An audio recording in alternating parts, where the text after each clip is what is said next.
నిజం చెప్పాలంటే 2020 వరకు మేము చాలా ఇబ్బంది ఎదుర్కొన్నాం.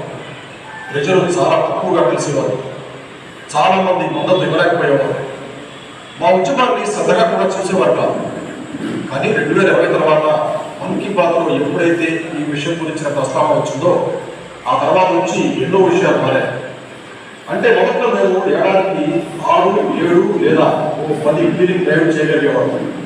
నేడు మేము వేరు వేరు ప్రాంతాల నుంచి ప్రతిరోజు 5 టన్నుల చెత్తను జమ చేస్తాం. మీరు నమ్మరు, మన్ కీ బాత్లో ప్రస్తావించకుండా ఒక సమయంలో నేను దాదాపు ఈ పనిని వదిలిపెట్టేద్దాం. కానీ ఆ తర్వాత చాలా మార్పు వచ్చిన జీవితంలో. ఆ తర్వాత అసలు మేము ఊహించని మార్పులు వచ్చి జీవితం ఎంతో వేగవంతమైంది. మీకు అనేకమైన ధన్యవాదాలు. మా వంటి వ్యక్తులను మీరు ఎలా వ్యక్తులు ఇటువంటి సుదూర ప్రాంతాల్లో ఎవరు ఏ పని చేస్తున్నారో, హిమాలయ ప్రాంతంలో ఎవరైనా ఉండి పనిచేస్తున్నారో